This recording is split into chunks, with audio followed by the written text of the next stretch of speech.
Last thing we really want to cover here are just going to be the tools. Michelle had asked this question, what are the tools? These are tools that we currently use or have used in the past. So here are our tools. Podium is our Google review software. We talked about that. CoSchedule is what McKenna and Kayleen have used to organize everything. It's a pretty robust system. You don't have to use that. You can do a calendar in Google Sheets and do this as well. But we need it because we're all in there sharing content and completing tasks, and it's just a great way to keep us all on the same page.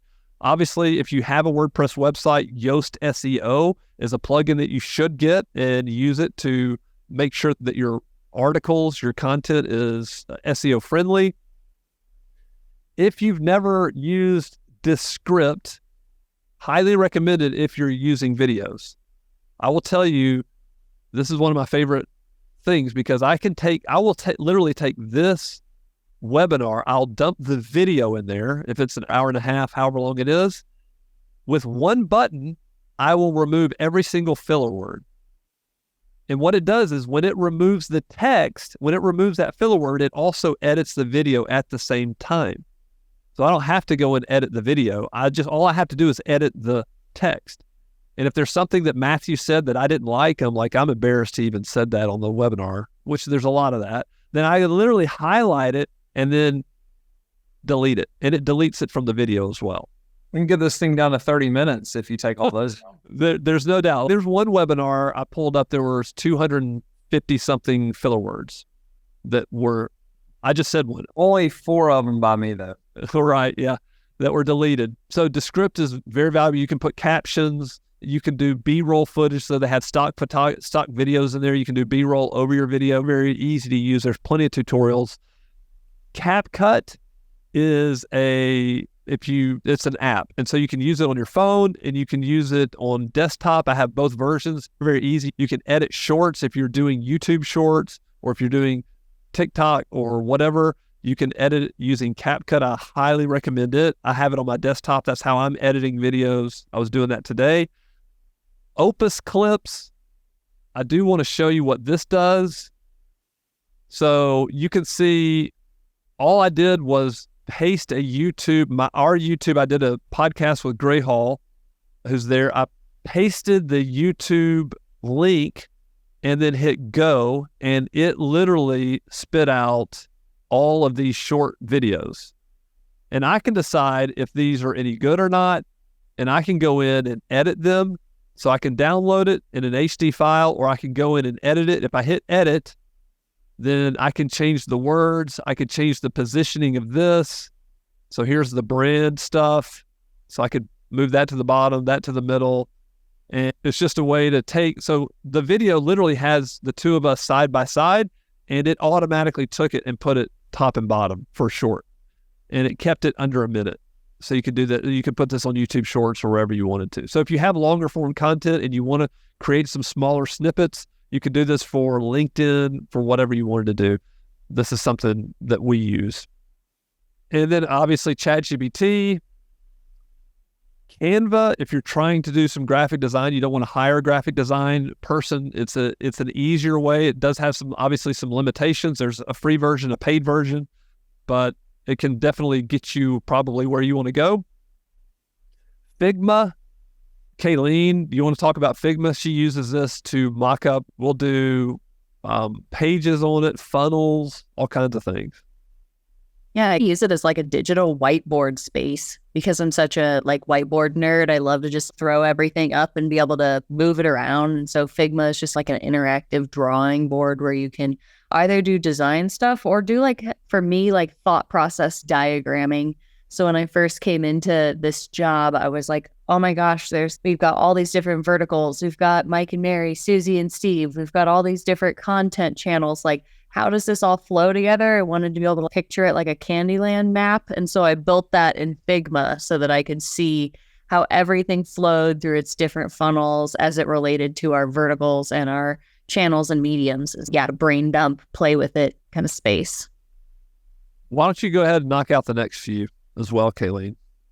Oh, GA4, one of my favorite platforms here. Google Analytics recently made a transition from Universal Analytics, which we had been operating on for 10 plus years, to what they're calling the GA4 platform. No, Universal Analytics is not called GA3, but it's called GA4.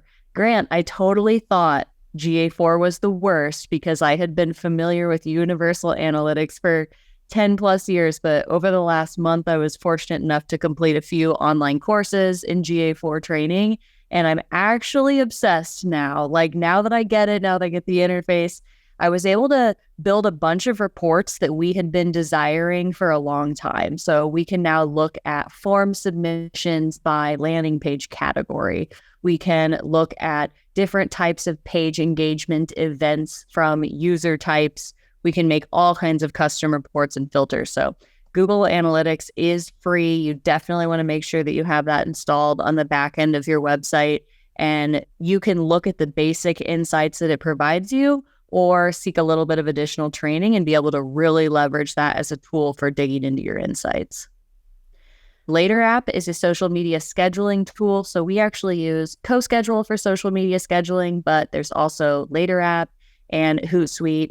I highly recommend, if you're going to be running social media, that you schedule, you do a bulk upload, sit down once a week and upload all your posts for the week, or whatever kind of cadence is going to be helpful for you, because who wants to be thinking about social media on a daily basis? Definitely not me.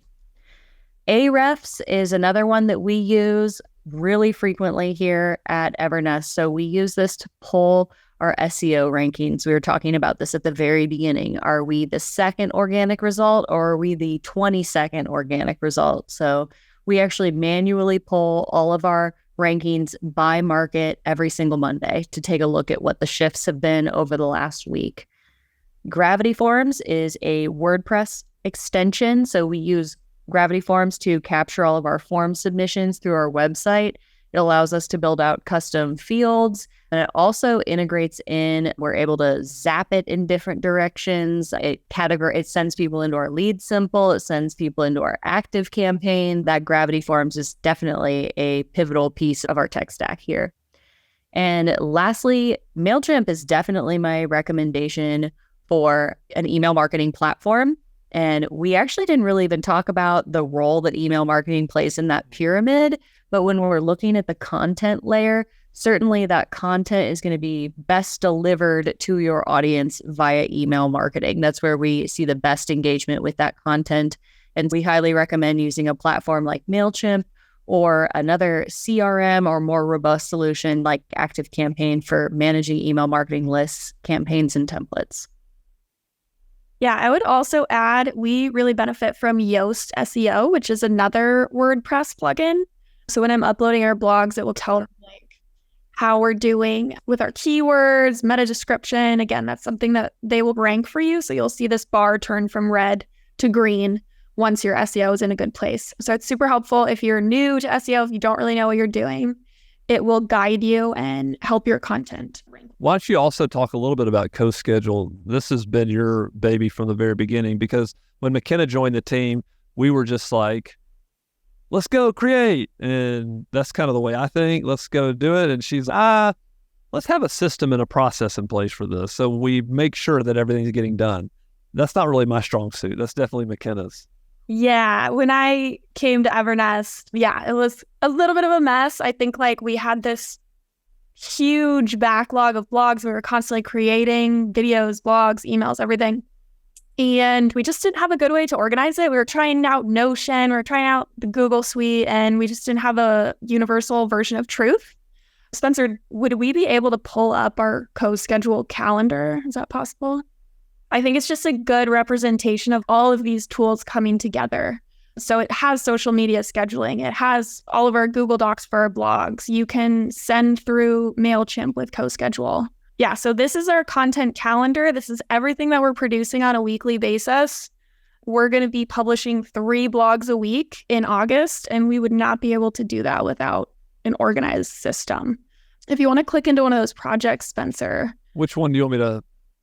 You want me to do this one? Yeah, let's do that one. So if I click in here, So you can see the WordPress plugin. I can essentially publish posts to WordPress through CoSchedule. You don't need to go anywhere else. If you scroll down, there should be more attachments. So you can see the social campaign that's coming out of this blog post. We can upload the blog graphics here. There are subtasks on the upper right-hand side where I can assign things. If I need Kayleen to send out an email for this blog, I can tag her directly there. It's just a really organized place for all of our projects to come together, because obviously we're doing a lot, we're putting out a lot of content, and it really just needs to be organized. Yes, agree. It is. They have done a good job of pushing me to start using this more and more, so that I look at my task and I see that Kayleen needs me to write an intro for a newsletter. And so I go there, and the Google Doc is already attached to it. And so it's fantastic just to be able to pop into that Google Doc.